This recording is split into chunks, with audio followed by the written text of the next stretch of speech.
आज की वीडियो की शुरुआत में हम देखते हैं खुले मैदान और पहाड़ जो कि काफी ज्यादा हरे भरे लग रहे होते हैं और दो बंदे खड़े होकर ये सुंदर नजारा देख रहे होते हैं। और जिस बंदे के हाथ में फावड़ा है वही है हमारा मेन कैरेक्टर। बाकी ये नीचे छोटे से क्यूट से जानवर कौन है और वो दूसरा बंदा कौन है ये हमें बाद में पता चलेगा।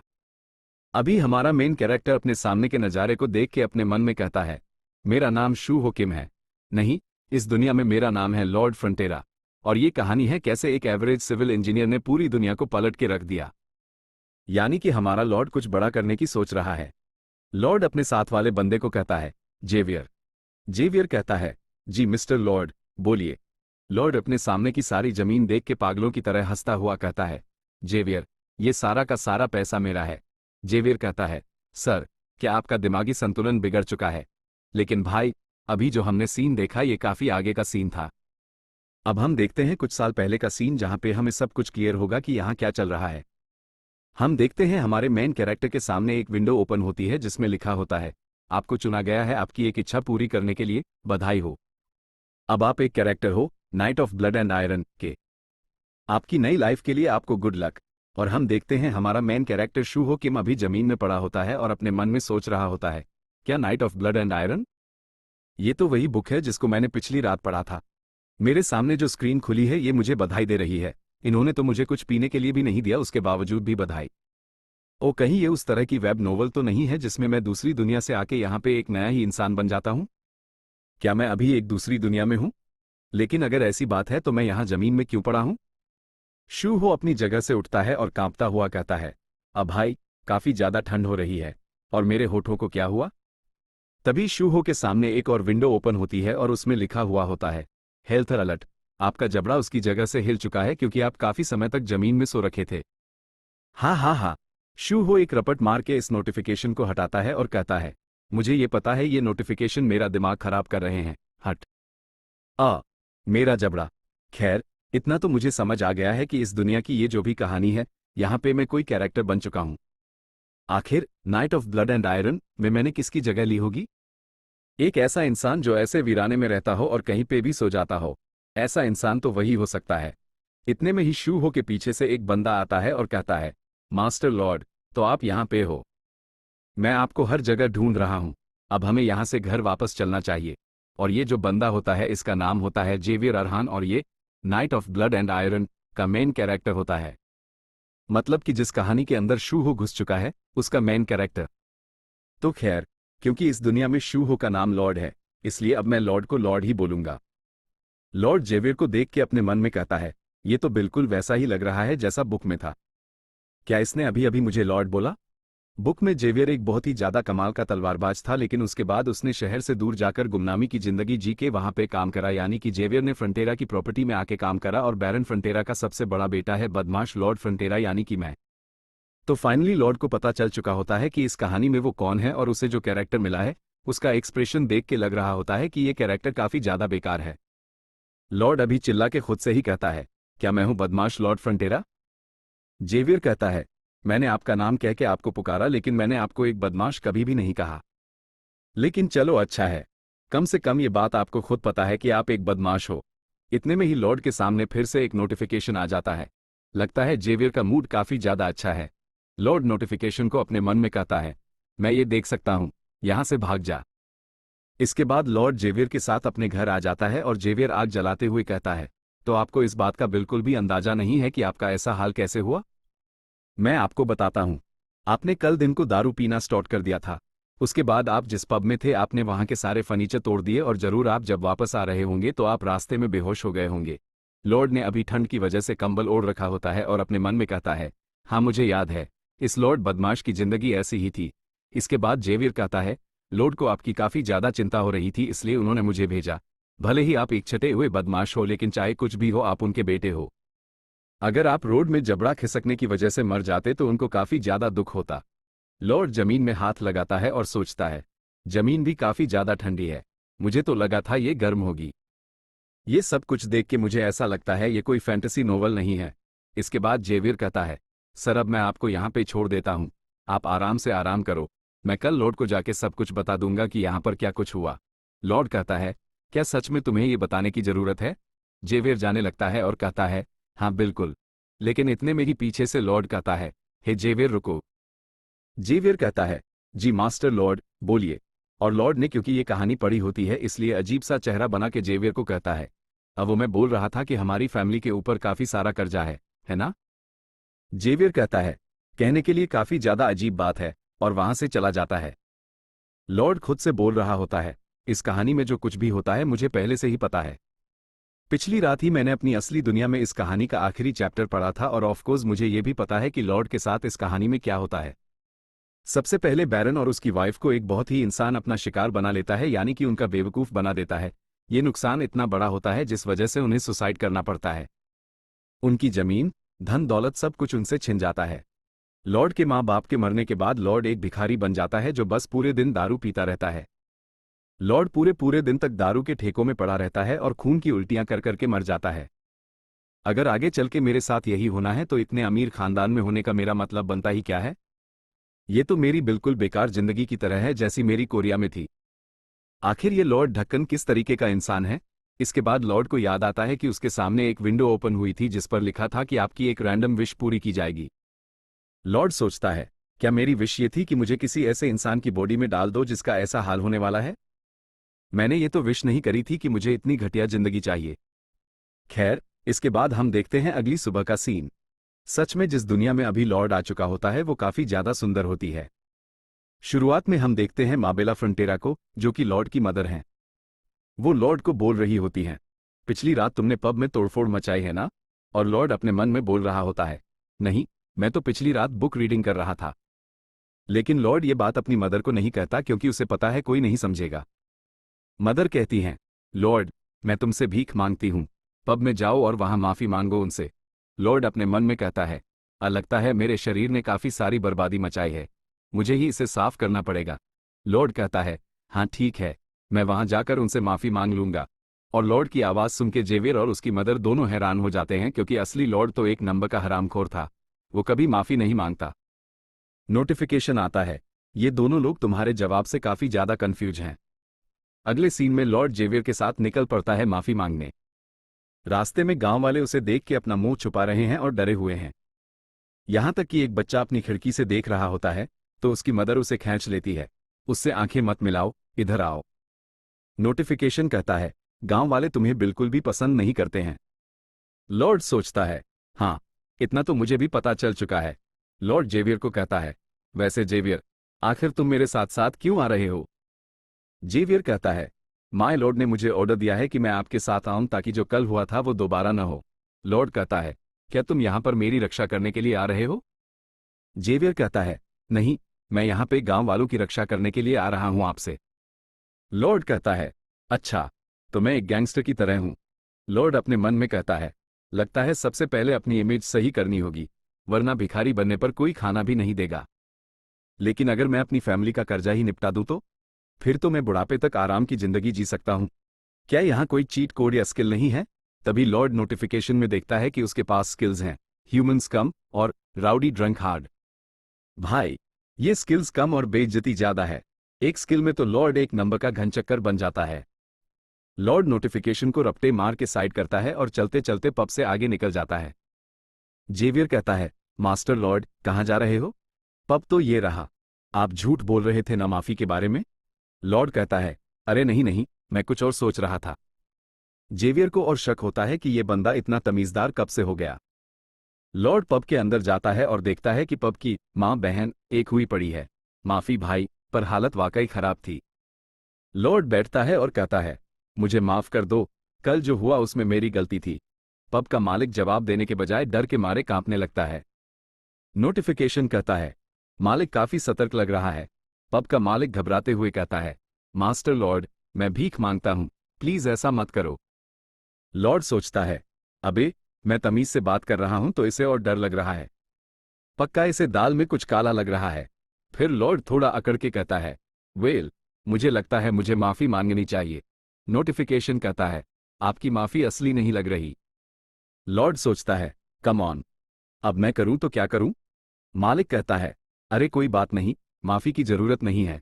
वहां से वापस आते वक्त लॉर्ड कहता है, माफी मांगने पर भी वो खुश नहीं था। जेवियर कहता है, हैरानी की बात नहीं है, क्योंकि आपने उसका खून पसीने का फर्नीचर तोड़ा है। जब तक आप नुकसान के पैसे नहीं देते, उसे अच्छा नहीं लगेगा। लॉर्ड सोचता है, क्या भरपाई करनी होगी? पर घर पे तो पहले ही कर्जा है।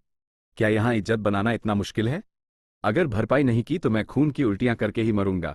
जेवियर आगे कहता है, और पब वाले की मदर भी बीमार हैं। उन्हें ठंड लग गई है और ये भी तुम्हारी वजह से हुआ है क्योंकि तोड़फोड़ के दौरान वो वहां आ गई थी। लॉर्ड सोचता है, पब के अंदर भी काफी ठंड थी। वहां बस एक हल्की सी आग जल रही थी जो पूरी जगह को गर्म नहीं कर सकती। तभी लॉर्ड के दिमाग की 440 वोल्ट की बत्ती जलती है। वो रुक के कहता है, मुझे समझ आ गया। मुझे समझ आ गया। मेरे दिमाग में बत्ती जल गई है। यहाँ नोल ऑन्डल के फ्लोर नहीं है, यानी कि वो फ्लोर जो अच्छी तरह से गर्म रहते हैं। लॉर्ड सोचता है, अगर मैं ये फ्लोर यहाँ बना के बेचूं तो ये पक्का बिकेंगे। असली लॉर्ड तो ऐसा सोच भी नहीं सकता था, पर मैं शू हो किम हूँ, एक सिविल इंजीनियर। मैंने आर्मी में अकेले घर बनाया है और कंस्ट्रक्शन साइट पे काम किया है। अगर मैं ये अच्छे फ्लोर बना लूं तो परिवार का कर्जा चुका सकता हूं। लॉर्ड जेवियर को कहता है, लॉर्ड चलो वापस पब में चलो। जेवियर पूछता है, क्यों? लॉर्ड कहता है, ताकि मैं अपना पहला काम कर सकूं। इसके बाद नोटिफिकेशन आता है, तुम्हारा असली सफर अब शुरू हो चुका है। Relationship point RP system activate हो चुका है। अब तुम रिश्ते सुधार के पॉइंट कमा सकते हो। फिलहाल लॉर्ड के पास 0 पॉइंट्स हैं। आखिर ये रिलेशनशिप पॉइंट्स क्या है? अगर मैं जेवियर के देखूं तो ये तो -30 है। ये तो बहुत ही ज़्यादा कम है। इसका मतलब समझ रहे हो दोस्तों? भले ही जेवियर मास्टर करते रहता है, लेकिन मन में तो लॉयड को ज़रूर गालियां देता होगा। लॉयड जेवियर के जरिए आरपी पॉइंट्स कमाने की कोशिश करता है। जेवियर सुनो ज़रा, मेरे हिसाब से तुम बहुत ही गुड लुकिंग हो। जेवियर कहता है, ये बात तो मैं ऑलरेडी जानता हूं, और जेवियर की अप्रूवल रेटिंग एक और पॉइंट नीचे चली जाती है। ये और भी नीचे कैसे हो गई? मुझे इसे ऐसे ही छोड़ देना चाहिए। जल्दीबाजी करने से और भी खराब हो सकती है। अगले सीन में अपन देखते हैं लॉयड इस पब ओनर के सामने बैठा होता है एक कॉन्ट्रैक्ट के साथ। मैं एक बिल्डर हूं और तुम एक खरीदार हो। मैंने यहां पर तुम्हारा डैमेज और कंस्ट्रक्शन की फ़ी दोनों लिख दी है। अब यहां पर साइन करो। पब ओनर कोई भी रिएक्शन नहीं देता क्योंकि पब ओनर को लॉयड पर शक हो रहा है। मैं इसे आसानी से नहीं जाने दे सकता। मुझे अपनी बदमाश इमेज का इस्तेमाल करना चाहिए। कम ऑन, हम एक दूसरे को जानते हैं। हमें भरोसा रखना चाहिए, है ना? पब ओनर ना चाहते हुए भी साइन कर देता है। सिस्टम विंडो कहती है, तुम तो सचमुच में बहुत बड़े कचरे हो। मुझे अपना पहला ऑर्डर मिल चुका है। सर, आपने बिल्कुल सही डिसीजन लिया है। हे, अगले सीन में अपन देखते हैं लॉयड पब के पीछे आ जाता है और यहां पर अपना काम शुरू करने वाला है। मास्टर लॉयड, आपने उस पब ओनर से जबरदस्ती साइन कराई है। क्या आप उसे किसी नई तरह से परेशान करने वाले हैं? ये तुम क्या कह रहे हो? क्या तुमने कॉग्निटिव डिस्टर्बेशन के बारे में नहीं सुना है? अगर तुम किसी के पास्ट के बिहाफ पर किसी को जज करते हो तो तुम्हारे दिमाग में नेगेटिविटी घुस सकती है। लेकिन सर, ये तो मेरा कोई अंदाज़ा थोड़ी ना है। ये तो एक्सपीरियंस और स्टेट्स है। जेवियर, एक्सपीरियंस और स्टेट्स भी तो पास्ट से ही निकल कर आती है। ये सुनकर जेवियर की बोलती बंद हो जाती है। ये क्या है? क्या ये हमेशा से ही इतनी सटीक बातें करते हैं? मैं उनके चेहरे पर स्माइल देखना चाहता हूं, पब ओनर और उसकी मदर के चेहरे पर। ऐसा कहते हुए लॉयड अपने घर बनाने के काम पर जुट जाता है और 1 हफ्ते तक बहुत कड़ी मेहनत करता है। ये देखकर जेवियर को हैरानी होती है। ये तो सचमुच में कुछ बना रहे हैं। क्या ये सच्ची में पब ओनर को खुश करना चाहते हैं? लेकिन ये तो इम्पॉसिबल है। बदमाश लॉयड फ्रॉन्टेरा ऐसा कर ही नहीं सकता। अरे यार, ये शरीर बहुत कमज़ोर है। लेकिन मेरे पास आराम करने का बिल्कुल टाइम नहीं है। लॉयड की कड़ी मेहनत को देखकर जेवियर मदद करने का डिसाइड करता है। बताइए, मुझे आपको क्या चाहिए? मुझे लकड़ियों के छोटे टुकड़े चाहिए, लगभग इतने बड़े बड़े। ऐसा सुनते ही जेवियर लकड़ियों के ब्लॉक्स को स्क्वायर शेप में काट देता है एक कुल्हाड़ी की मदद से। जेवियर शुरुआत से ही काफ़ी स्किलफुल बंदा है, क्योंकि आगे जाकर ये बेस्ट द स्वॉर्डमैन बनने वाला है। वो अगर ऐसी तलवारबाजी हो तो किसी को मॉडर्न इक्विपमेंट्स की ज़रूरत ही नहीं पड़े। जेवियर, जब ये काम हो जाए खोदना शुरू कर देना।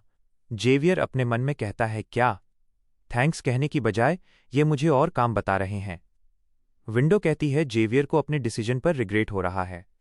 तुम मेरी मदद करोगे क्योंकि तुम भी जानना चाहते हो आखिर मैं करने क्या वाला हूं, है ना? तुम सचमुच में ये जानना चाहते हो कि आखिर में क्या होगा। इसीलिए हमें इस काम को जल्दी खत्म करना है। ये तो तुम भी जानते हो। काम जल्दी कैसे खत्म होगा? हमें साथ मिलकर करना होगा। हे, क्या ही तो चालू बंदा है। बेचारे को लपेट लिया। यह सचमुच में पूरी तरह से बदल चुके हैं, लेकिन इनके पास्ट के कारण इन पर भरोसा करना बहुत मुश्किल है।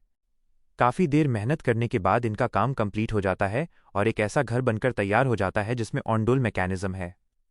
ये बहुत ही बढ़िया मैकेनिज्म होता है जिसके अंदर गर्म हवा को ज़मीन के अंदर रखा जाता है। लॉयड अपना लोगो भी तैयार कर लेता है और इस घर के माथे पर चिपका देता है। जेवियर, अब टाइम आ चुका है ये देखने का कि मैं पब ओनर के साथ क्या करता हूँ। अगले सीन में अपन देखते हैं पब ओनर और उसकी मदर ऑनडोल वाले रूम के अंदर होती है। पब ओनर की मदद को बहुत अच्छा फील हो रहा होता है। ओ माय गॉड, गर्म है, गर्म है, आखिर ये कैसे पॉसिबल है? यंग मास्टर, आपका बहुत बहुत धन्यवाद। काफ़ी लंबे समय के बाद मैंने अपनी मदर को इतना खुश देखा है। जैसा कि इन्होंने कहा था, पब ओनर और उनकी मदर स्माइल कर रहे हैं। पहले तो सिर्फ इनकी बातें ही अलग थीं, लेकिन अब अपना प्रॉमिस पूरा करने के लिए ये इतनी कड़ी मेहनत कर रहे हैं। मुझे तो अभी भी विश्वास ही नहीं हो रहा है कि ये सब लॉयड फ्रॉन्टेरा ने किया है। तभी विंडो कहती है, जेवियर की अप्रूवल रेटिंग 2 पॉइंट्स बढ़ चुकी है, जिससे कि तुम्हें 36 आरपी पॉइंट्स मिले हैं। इस ज़रूरी कैरेक्टर के साथ तुम्हारी रिलेशनशिप थोड़ी सी इम्प्रूव हुई है। मुझे पता है तुम इस वक्त ये सोच रहे हो कि ये इंसान इतना बड़ा भी कचरा नहीं है ना? जेवियर कहता है, नहीं। अरे भाई, मान भी जाओ। लॉयड मन में कहता है, टिम्बर लकड़ी के कारण ये घर हमें लॉस में पड़ रहा है, लेकिन ये बात अभी ज़रूरी नहीं है। मैं इस घर को मॉडल की तरह इस्तेमाल करने वाला हूं ताकि ज़्यादा से ज़्यादा लोगों को अट्रैक्ट कर सकूं। अगले सीन में अपन 5 दिन बाद का सीन देखते हैं, जहां पर विलेजर्स बारी बारी से इस घर के अंदर जाकर टेस्ट कर रहे होते हैं। लॉयड कहता है, मज़ा आया है ना? मैं दावे के साथ कह सकता हूं, ऐसा रूम तुम भी अपने घर पे चाहते हो। हमारे पास 2 स्टाइल अवेलेबल है, या तो तुम नया रूम बनवा लो या फिर अपने घर को ही रिमॉडल करवा लो। अगर तुम दोनों ऑर्डर करते हो तो मैं तो तुम्हें 10% ऑफ दूंगा। इस विल्जर को भी लॉयड पर बिल्कुल भी भरोसा नहीं है और डर रहा होता है। लॉयड अपनी बदमाश इमेज का इस्तेमाल करता है। ओए, क्या तुम्हें मुझ पर भरोसा नहीं है? ये कीमत तो इतनी कम है, जैसे कि मैं तुम्हें फ्री में ही दे रहा हूं। लॉयड के ऐसा कहते ही यहां पर लॉयड के फादर की एंट्री हो जाती है, जिनका नाम है एकस फ्रॉन्टेरा। लॉयड, तुम ये विलेजर्स के साथ क्या कर रहे हो? अगले सीन में अपन देखते हैं लॉयड के फादर लॉयड को वापस घर ले आते हैं और खाना खा रहे होते हैं। मेरी बात ध्यान से सुनो, आखिर तुम इस बार क्या करने पर तुले हुए हो? लॉयड कहता है, पब ओनर ने मुझे ऑनडोल रूम ऑर्डर किया था, इसीलिए मैंने बना कर दिया। बाकी तो आप जानते ही हैं, अब और भी विलेजर्स मुझे ऑर्डर दे रहे हैं। लॉयड, वो ऐसे लोग हैं जिनका कि हमें ख्याल रखना है। अगर तुम उन लोगों से झूठ बोल रहे हो और उन्हें धोखा देने वाले हो तो मैं बिल्कुल भी बर्दाश्त नहीं करूंगा। आपको चिंता करने जैसी कोई बात नहीं है, क्योंकि मेरा ऐसा कोई इरादा नहीं है। अगर आपकी बात कंप्लीट हो चुकी है तो मैं यहां से जा रहा हूं। लॉयड यहां पर रुडली बात करने की कोशिश कर रहा होता है ताकि अपने फादर के सामने नेचुरल फील हो। लॉयड, क्या तुम ये सब इसलिए कर रहे हो क्योंकि तुम भी जानते हो हमारी फैमिली की सिचुएशन कितनी डाउन चल रही है? तुम खामखा चिंता मत करो, मैं जल्द हम सभी को इस परेशानी से बाहर निकाल लूंगा, इसीलिए तुम्हें इन्वॉल्व होने की कोई ज़रूरत नहीं है। लॉयड के मुंह से ये बात सुनकर सुहो की अपनी पुरानी मेमोरीज ताज़ा हो जाती है। पास्ट लाइफ में सुहो के फादर ने भी सेम यही बात कही थी, लेकिन वो कुछ भी बेटर नहीं कर पाए थे और इन लोगों को काफ़ी स्ट्रगल करना पड़ा था। लॉयड अपने मन में कहता है, मैंने ये शब्द पहले भी सुन रखे हैं, आप झूठ बोल रहे हो, कुछ भी ठीक नहीं चल रहा है। पैसों के कारण से मैं अपनी हालत उतनी ज़्यादा बेकार दोबारा नहीं होने दे सकता। दोस्तों, एक बात तो क्लियर है, इस बंदे ने अपनी पिछली लाइफ में बहुत गरीबी देखी है। लॉयड अपने फादर से कहता है, प्लीज़ हार मत मानिएगा, क्योंकि मैं भी नहीं मानने वाला, और यहां से चला जाता है। बाहर जाते हुए लॉयड अपने मन में कहता है, मेरे पास 32 ए स्टाइल और 57 बी स्टाइल्स के ऑर्डर आए हैं। मेरे पास कंस्ट्रक्शन के लिए आधे पैसे भी आ चुके हैं। भाई, इस बंदे ने सभी को डरा के ही मनाया होगा। तभी लॉयड की नज़र 2 बंदों के ऊपर पड़ती है, जो कि लॉयड के फादर से अपने उधारी के पैसे वसूल करने आए हैं। लॉयड अपने फादर और इन दोनों के बीच की बात को छुपकर सुन रहा होता है।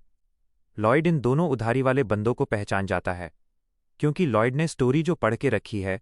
एक शैतानी स्माइल के साथ लॉयड वापस अपने रूम में चला जाता है, जहां पर सिस्टम की मदद से वो स्किल्स खरीदने लग जाता है। जो कुछ भी लॉयड को आता है ये सिस्टम पूरी तरह से स्कैन कर लेता है और लॉयड के सामने 2 स्किल्स प्रेजेंट करता है। लॉयड के पास टोटल 36 आरपी पॉइंट्स होते हैं, जिससे कि वो इन दोनों स्किल्स को खरीद लेता है। दोनों स्किल्स कंस्ट्रक्शन से रिलेटेड होती है। पहली स्किल की मदद से लॉयड किसी भी जगह का सर्वे कर सकता है। दूसरी स्किल की मदद से किसी भी बिल्डिंग का बेसिक डिज़ाइन बहुत ही आसानी से बनाया जा सकता है। इन दोनों स्किल्स की मदद से मेरा काम तो आसानी से आगे बढ़ेगा। लेकिन जेवियर अकेला काफ़ी नहीं है कंस्ट्रक्शन पूरा करने के लिए। अगर मैं अपने नॉलेज की मदद से बड़ी बड़ी मशीन्स को समन कर पाता तो बहुत ही अच्छा हो जाता। तभी विंडो कहती है, अगर तुम कुछ समन करना चाहते हो तो आरपी पॉइंट्स की मदद से पार्टनर समन कर सकते हो। लॉयड कहता है, ये क्या है? ये तो किसी गेम की तरह है और मेरे पास तो सिर्फ एक ही आरपी पॉइंट बचा है। आखिर मैं इससे क्या समन कर सकता हूँ? अगर मैं बड़े बड़े मॉन्स्टर समन कर पाऊंगा तो उनसे मैं मशीनों का काम करवा सकता हूँ। मुझे फटाक से आरपी पॉइंट्स कमाने होंगे, जिसके लिए मुझे ज़रूरी कैरेक्टर्स के साथ रिलेशनशिप इंप्रूव करना होगा। दूसरी साइड पर अपन देखते हैं, ये दोनों उधारी वाले बंदे लॉयड के फादर के साथ बहुत ही बदतमीजी करने लग जाते हैं। एरकस फ्रंटेरा, अगर तुम पैसे वापस नहीं चुका पा रहे हो तो मैं तुम्हें एक सजेशन देता हूं। तुम अपनी वाइफ और उसके साथ काम करने वाली लेडीज को किसी अच्छी जगह पर बेच दो, जिससे कि काफ़ी अच्छे पैसे आ सकते हैं। लॉयड के फादर शोक में कहते हैं, ऐसा कहने की तुम्हारी हिम्मत कैसे हुई? तभी यहां पे अचानक से लॉयड आ जाता है। ओ ए गुब्बारे, जस्ट बिकॉज तुमने पैसे दे रखे हैं इसका मतलब ये थोड़ी ना कि तुम अपने मैनर्स भूल जाओ। गुब्बारा कहता है, तुम तो वही बदतमीज बड़े बेटे हो, हमारे डिस्कशन को खराब मत करो। लॉयड कहता है, ब्ल ब्ल भाड़ में जाओ, मुझे अपना वारंट शो करो। रॉयल फैमिली और नोबल फैमिली एक्ट के हिसाब से किसी भी नोबल को अपने अधिकारों को बचाने का पूरा अधिकार होता है। मेन बात यह है, किसी भी नोबल फैमिली के अंदर बिना वारंट के घुसना इलीगल है। ओ ए, ये क्या बकवास कर रहे हो? हमने तो ऐसे किसी भी कानून के बारे में नहीं सुना है। अच्छा, तो तुम दोनों को नहीं पता है?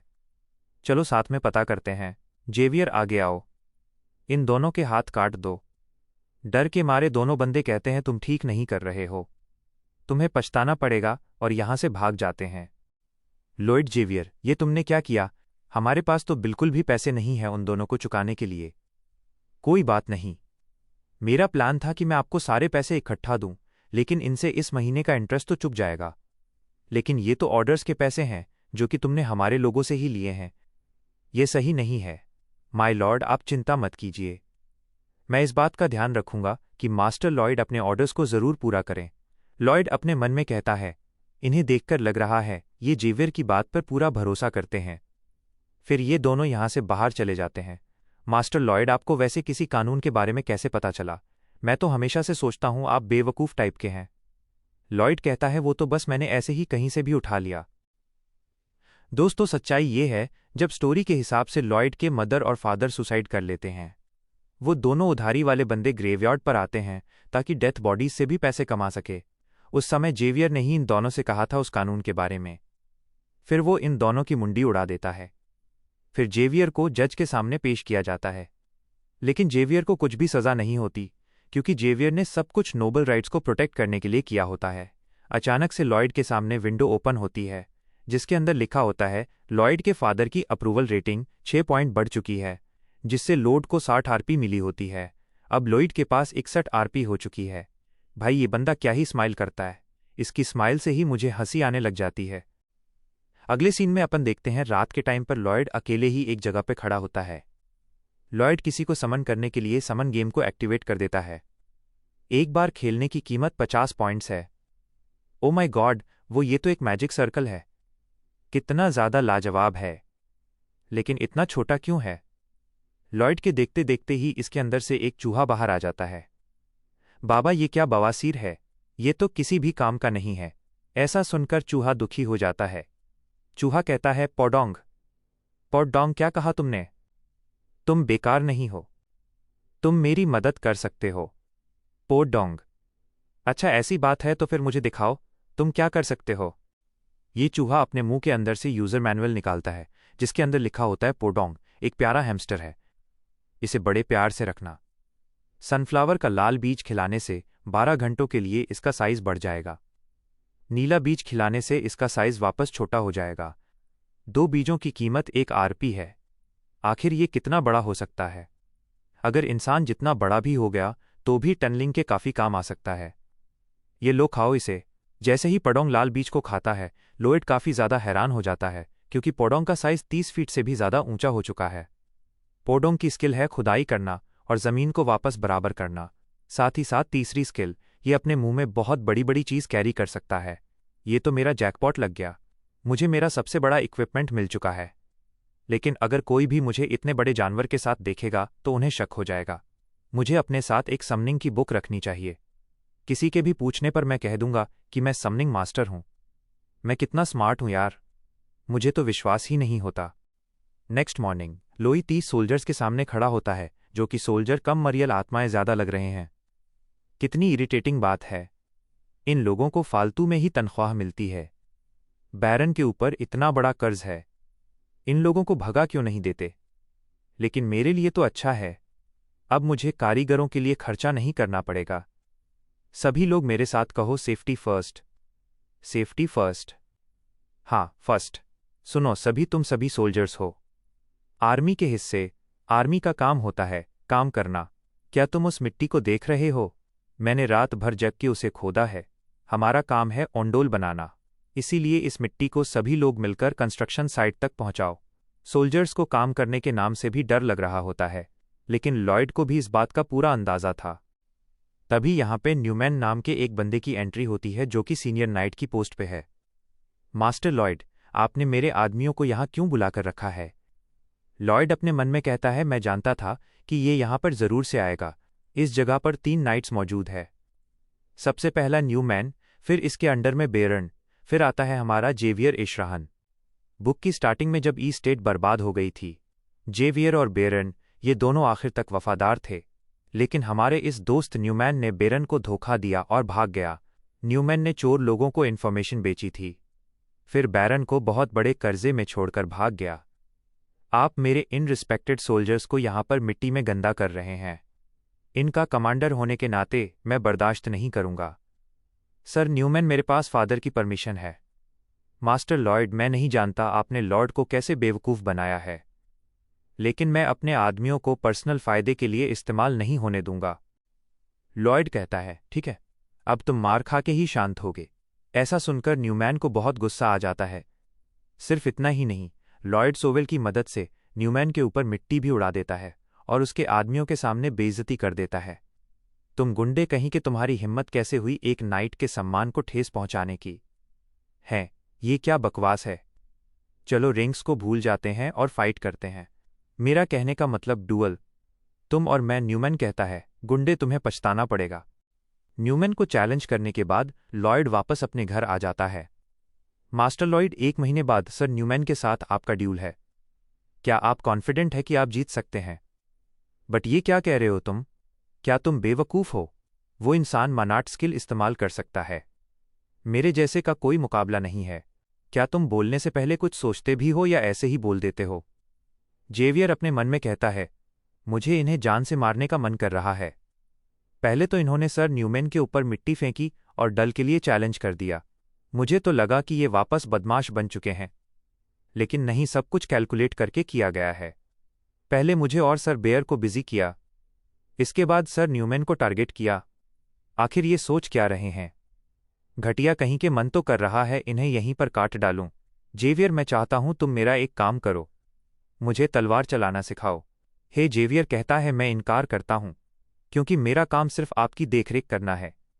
और दूसरी बात, अगर आप जैसा कचरा तलवार चलाना सीख जाएगा तो लोगों के ऊपर खतरा बढ़ जाएगा। ये क्या इतनी ज़्यादा बेइज्जती? लेकिन खैर, तुम कह रहे हो तुम मुझे तलवार नहीं सिखाओगे। क्या उस कंडीशन में भी नहीं, अगर इसके बदले में मैं तुम्हारी नींद की बीमारी का इलाज कर दूं? जेवियर मन में कहता है, आखिर इस बारे में इन्हें कैसे पता चला? लॉयड अपने मन में कहता है, स्टोरी के हिसाब से सभी नाइट्स को 4 रैंक्स में बांटा गया है। फिलहाल में Xavier high level sword expert से स्वार्ड मास्टर बस बनने में है। जेवियर के सेंसेस बहुत ज़्यादा शार्प है, इसीलिए कोई चांस ही नहीं बनता कि ये आराम की नींद सो पाए। एक तरफ से ये चीज़ स्वार्ड मास्टर होने का साइड इफेक्ट है। बोलो बोलो, क्या कहते हो? जेवियर कहता है, हश, ठीक है, ट्राई करके देखते हैं, लेकिन मुझे पहले से पता है आप फेल हो जाएंगे। इंसोमिया का इलाज कराने के लिए मैंने हर इलाज ट्राई कर लिया, बहुत सारी जड़ी बूटियां, थेरेपीज, एक्सरसाइज, और भाई ये बंदा लॉयड जेवियर को बहुत आसानी से सुला देता है, एक ऐसी शक्ति का इस्तेमाल करते हुए जो कि अपन लोगों के पास भी है। पहले तो जेवियर अपने स्लीपिंग मैजिक का इस्तेमाल करता है, फिर ऊपर से लॉयड इफेक्ट को बढ़ाने के लिए अपनी कंस्ट्रक्शन बुक को जेवियर के सामने 18 बार पढ़ देता है। अब तुम्हारी तलवारबाजी मेरी हुई। ही हा। नेक्स्ट सीन में अपन देखते हैं लॉयड और जेवियर ग्राउंड पर खड़े होते हैं। 50 राउंड लगाओ, इसी वक्त शुरू हो जाओ। बिना किसी शिकायत के लॉयड यहाँ पे राउंड मारने लग जाता है। तुम्हें क्या लगा था कि मैं मना कर दूंगा, है ना? फिर तुम कहते आपके अंदर वो चीज़ नहीं है जिसकी ज़रूरत है। हे, मना करने का तुम बहाना ढूंढ रहे हो, है ना? लॉयड की ये बात पूरी तरह से निशाने पर लगी होती है। तभी विंडो कहती है सिर दर्द बच्चा नाम की स्किल लेवल 4 पर जा चुकी है। जिस चीज़ को तुम अपना दिमाग कहते हो वो लोगों को अट्रैक्ट कर रहा है तुम्हें तमाचा मारने के लिए। मैं जानता हूं ये तो तुमने मन से ही बना लिया। भाड़ में जाओ। लॉयड मन में कहता है मैं झूठ नहीं कहूंगा। इस तरह से भागना काफी मुश्किल है, लेकिन जैसी मेरी लाइफ कोरिया में थी उसके मुकाबले तो ये काफी बेटर है। मेरे पास कोई फैमिली नहीं थी वेलकम करने के लिए। हर रोज मैं बोर्डिंग हाउस के एक छोटे से रूम में उठता था और 4 मंजिला इमारत के ऊपर ईंटें चढ़ाता था। फिर रात भर ट्रकों की लोडिंग करता था। इतना सब कुछ इसलिए ताकि मैं भूख से ना मर जाऊं। मैं बस एक ही उम्मीद के साथ आगे बढ़ते रहता था कि किसी न किसी दिन मेरी लाइफ बेटर हो जाएगी। बेचारे लॉयड की लाइफ इतना सब कुछ करने के बाद भी बेटर नहीं होती और उम्मीद की किरण हर बार बहुत पीछे चली जाती है। जो दुख, जो दर्द मैंने सहा है उसके सामने ये चीज़ कुछ भी नहीं है। लॉयड के भागते भागते दोपहर से रात हो जाती है और जेवियर ये सब देखे जा रहा होता है। ठीक है, अगर तुम्हारी डिटर्मिनेशन इतनी मजबूत है तो मैं तुम्हें अपनी स्वॉर्ड फाइटिंग जरूर सिखाऊंगा। जेवियर के ऐसा सोचते ही लॉयड के पास नोटिफिकेशन आता है। जेवियर की अप्रूवल रेटिंग एक और पॉइंट बढ़ जाती है, जिससे लॉयड को 18 आरपी पॉइंट मिले होते हैं। अब टोटल में 29 हो चुके हैं। दूसरी साइड पर अपन लॉयड के फादर को देखते हैं, जिनसे कि न्यूमैन मिलने आया होता है। न्यूमैन, तुम हमारी फैमिली को 5 जनरेशन से सर्व कर रहे हो। मुझे तो विश्वास ही नहीं होता कि लॉयड ने तुम्हारे साथ ऐसी बदतमीजी की। मुझे तो लग रहा था कि अब वो सुधर रहा है, लेकिन मैं गलत था। मेरे पास तुम्हारी डुअल को रोकने का कोई कारण नहीं है, लेकिन फिर भी वो मेरा बेटा है, इसलिए उसके साथ नरमी से लड़ना। न्यूमैन कहता है माय लॉर्ड, जैसी आपकी इच्छा। फिर यहां से जाते हुए अपने मन में कहता है मैं उस बदमाश को सिरधड़ से अलग करके मारूंगा। बैरन को अगर कुछ इशू हुआ तो मैं बैरन और बैरनेस को भी मार दूंगा और ऐसा शो करूंगा कि उनका सुसाइड है। फिर प्लान के हिसाब से मैं इस छोटे गांव को छोड़कर किसी बड़ी जगह पर चला जाऊंगा। उस बदमाश गधे के कारण ये तो अच्छा हुआ। अब काम स्पीड से आगे बढ़ेगा। 1 महीने के बाद अपन देखते हैं इन दोनों की डुअल का टाइम आ जाता है। सारे के सारे सोल्जर्स और इंपॉर्टेंट लोग यहीं पर मौजूद है डल देखने के लिए। यंग मास्टर, क्या तैयार है? लॉयड कहता है हाँ, तुम्हें हराने के लिए पूरी तरह से तैयार। आसपास के सोल्जर्स कह रहे होते हैं वो क्या है, क्या वो सर न्यूमैन के साथ सोवेल से लड़ेंगे? लॉयड के फादर कहते हैं अरे ये लड़का तो आखिर में सब कुछ मजाक ही निकला। जेवियर अपने मन में कहता है एक मजाक मैं नहीं मानता। जो चीज़ मैं 1 महीने से देख रहा हूं उसके बाद तो बिल्कुल भी नहीं। बिना किसी ब्रेक के अपनी सारी बेसिक ट्रेनिंग को कंप्लीट करना, कंस्ट्रक्शन साइट के पास भागते रहना ताकि बीच बीच में सभी को अंडोल के बारे में बताया जा सके। फिर उसके बाद रात को स्वॉर्ड प्रैक्टिस जब तक कि उन्हें नींद ना आ जाए।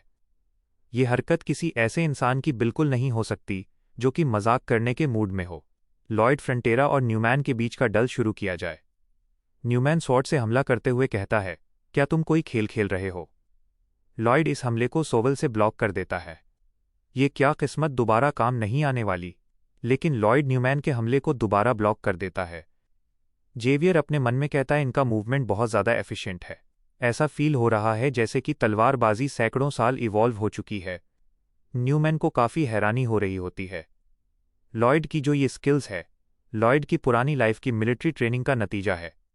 लॉयड कहता है अगर एक सोवेल की बात की जाए तो ये उम्मीद से ज़्यादा खतरनाक वेपन होता है। इसकी ब्लेड शील्ड का काम कर सकती है जो कि मोटी से मोटी जड़ को भी काट देती है, और अगर मैं इसका इस्तेमाल ऐसे करूं तो मैं इसे पोगोस्टिक बना सकता हूं। हे, क्या हुआ भाई, डर रहा है क्या? आजा, हमला कर। न्यूमैन गुस्से में हमला करने के लिए आगे बढ़ता है। न्यूमैन को ख़त्म करने के लिए मेरा सबसे पहला हथियार ये सोवेल मैंने इसे तैयार किया। दूसरा हथियार मेरी स्वॉर्ड फाइटिंग जो कि मैंने जेवियर से सीखी। आखिर ये दूध पीने वाला, इसके पास इतनी ताकत कहाँ से आ गई? मेरा तीसरा हथियार, जब तक कि शोवेल मेरे हाथों में है मेरी सारी फिजिकल स्टेट्स बढ़ जाती है। मेरे लिए जेवियर की अप्रूवल रेटिंग 1 पॉइंट बढ़ गई थी। बैरन और बैरनेस ने भी मुझे कड़ी मेहनत करते देखा था, इसी कारण से उनके लिए भी 2 और 3 रेटिंग पॉइंट्स बढ़ गए थे। मेरे पास टोटल 97 आरपी पॉइंट्स आ गए थे, जिनसे कि मैंने ये सोविवलिंग की स्किल खरीद ली। न्यूमैन फुल गुस्से में अपने मन में कहता है, मेरे पास दूसरा ऑप्शन नहीं है। मैंने नहीं सोचा था कि मुझे इसका इस्तेमाल करना पड़ेगा। अब न्यूमैन अपने माना हार्ट को एक्टिवेट कर लेता है। बदमाश कहीं के, अभी तो ये खेल सिर्फ बस शुरू हुआ है। न्यूमैन बहुत तेजी से लॉयड के ऊपर सीरियस हमला कर देता है। जेवियर अपने मन में कहता है, माना हार्ट समन करने में किसी नॉर्मल इंसान को 10 साल लग जाते हैं, किसी मीडियम लेवल के इंसान को 5 साल। मास्टर लॉयड की बात की जाए तो इनके लिए इतने बड़े माना अटैक को ब्लॉक करना इम्पॉसिबल है। न्यूमैन अपनी स्वार्ड फुल ताकत से स्विंग कर देता है। लॉयड फिर अपना सोविल सामने ले आता है। हाँ, बेवकूफ़ कहीं का, इसका सिर और सोविल एक ही स्विंग में कटने वाले हैं। ये ले इतना पावरफुल अटैक लेने के बाद भी लॉयड को कुछ भी नहीं होता और अपनी जगह पर टिका रहता है। आखिर ये क्या है? मुझे ऐसा फील हो रहा है मेरी सारी की सारी स्ट्रेंथ गायब हो रही है। लॉयड स्माइल करते हुए अपने मन में कहता है, और ये रहा मेरा चौथा हथियार, माना कलेक्ट करने की वॉइस स्किल, जिससे जेवियर वर्ल्ड का स्ट्रॉन्गेस्ट आदमी बना। इशराहान कोर टेक्निक, बदमाश कहीं कि, ये क्या किया तुमने मेरा माना अब्जॉर्ब कर लिया। लॉयड को जैसे ही मौका मिलता है, लॉयड अपना शोवल न्यूमैन के मुंह पर बजाने लग जाता है। दांत तोड़कर रख दिया। देखने वाले सारे के सारे लोग हैरान हो जाते हैं। लॉयड के फादर लॉयड को विनर डिक्लेयर कर देते हैं। क्या तुमने सुना? मैं ये डुअल जीत चुका हूं, लेकिन तुम्हारी मार अभी भी बाकी है। लॉयड, ये क्या कर रहे हो तुम? डुअल ऑलरेडी खत्म हो चुका है। ये ले साले, ये ले। लॉयड, मैं कहता हूं इसी वक्त रुक जाओ। सर प्लीज रुक जाइए, ये डल खत्म हो चुका है। लगता है ये पागल हो चुके हैं। नहीं, ऐसा नहीं है। ठीक है जेंटलमैन, छोड़ो मुझे, छोड़ो, सब कुछ ठीक है। ये ले साले, ये ले। जेवियर मन में कहता है, जानबूझकर ये उन हिस्सों पर मार रहे हैं जहां पर सबसे ज्यादा दर्द हो। इनका चेहरा काफी ज्यादा शांत है, जैसे कि इन्होंने सोच के ही रखा था कि ये सब होने वाला है। अपन लोग एक 15 दिन पहले का सीन देखते हैं। सुनो जेवियर, मुझे इशराहान कोर टेक्निक सिखाओ। क्या हुआ है? ऐसा मुंह क्यों बना लिया है? मैं कोई चोरी करना थोड़ी ना सीख रहा हूं। माना इकट्ठा करने की सिंपल सी मेथड है, जिससे कि दूसरे का माना भी लिया जा सकता है ना? जेवियर कहता है, मास्टर लॉयड, इस बारे में आपको कैसे पता है? और अपने मन में कहता है, ये टेक्निक तो अभी तक पूरी तरह से कंप्लीट ही नहीं हुई है, मैंने किसी को बताई ही नहीं है। तो फिर इन्हें कैसे पता चला?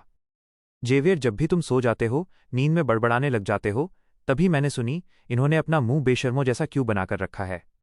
लेकिन शायद से ये सही कह रहे हैं, मुझे माफ कीजिए, लेकिन मैं आपको वो टेक्निक नहीं सिखा सकता क्योंकि वो अभी तक कंप्लीट ही नहीं हुई है। अच्छा, ऐसा क्या? तो फिर कैसा रहेगा अगर मैं तुम्हारी मदद करूं उसे परफेक्ट करने के लिए? अगर ये चीज़ पॉसिबल है तो हाँ, बिल्कुल। आखिर ये इतना कॉन्फिडेंट कैसे है? सुनो मेरी बात, तुम माना आसपास से लेते हो, फिर उसे अपने माना हार्ट में कंबाइन करते हो, है ना? लेकिन ये चीज़ फेल हो जाती है क्योंकि इसका रीज़न सिंपल है। तुम्हारे माना हट के हिसाब से बाहर का माना फॉरेन ऑब्जेक्ट है। तुम्हें सिर्फ अपना नज़रिया चेंज करने की ज़रूरत है। ऐसा सोचो ही मत कि बाहर का माना तुम्हें अपने माना हट में एब्जॉर्ब करना है। इसके बजाय तुम उस माना को अपने माना हट के इर्द गिर्द रख सकते हो। रहेगा तो अलग अलग, लेकिन तुम उसका इस्तेमाल साथ में कर सकते हो। क्या तुम्हें समझ में आ रहा है? ये तो डेफिनेटली पॉसिबल लग रहा है। मास्टर लॉयड, आपने ये कैसे सोचा? हे, मैं तो बस बकवास कर रहा था। क्या ये सेंस बना रहा है? अरे ये तो अच्छी बात हो गई ही, इन्होंने फिर वैसा मुंह बना लिया। जरूर से ये कुछ न कुछ तो छुपा रहे हैं। जेवियर आगे कहता है, उसी मोमेंट पर मैंने अपनी इशराहान कोर टेक्निक को परफेक्ट कर लिया। पहली कोशिश में ही मैंने अपने माना हार्ट के इर्द गिर्द 3 सर्कल बना लिए, लेकिन मैं श्योर हूं ट्रेनिंग की मदद से मैं और भी ज्यादा बना सकता हूं। लॉयड के सामने नोटिफिकेशन आता है। जेवियर की अप्रूवल रेटिंग एक बार में 5 पॉइंट बढ़ चुकी है। जेवियर, सुनो मेरी बात, मुझे माना हट सीखने की कोई ज़रूरत नहीं है। मुझे सिर्फ थोड़ा बहुत अब्जॉर्ब करना सिखा दो। मैं बाहरी माना का इस्तेमाल करना नहीं चाहता।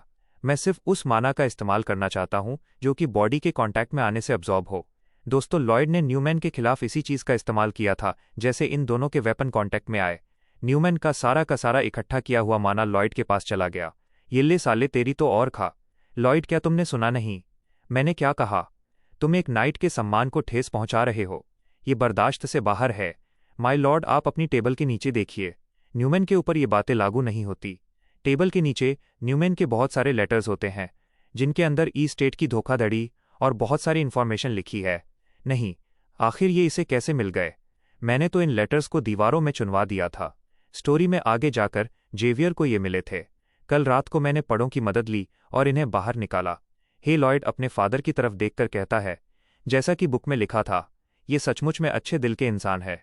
इनकी जगह पर अगर कोई और होता तो अभी तक न्यूमैन को मारने का ऑर्डर दे देता। कहना तो नहीं चाहिए, एक काइंड लीडर और गुड लीडर दोनों में बहुत ज़्यादा फर्क होता है। लॉयड कहता है, अगर आप ये सोच रहे हैं कि इस इंसान के साथ क्या किया जाए, तो मैं आपको एक सजेशन देता हूँ। हाँ, बताओ तुम्हारे पास क्या सजेशन है? हमें इस इंसान के सिर के ऊपर चूहा फेंकना चाहिए। अगर चूहे से इसको चोट लग गई तो इसे ज़मीन से बाहर निकाल दिया जाए, लेकिन अगर इसे चोट नहीं लगी तो फिर इसे नॉर्मल सोल्जर बनाकर एक मौका देना चाहिए, ताकि ये अपनी गलतियों का प्रायश्चित कर सके।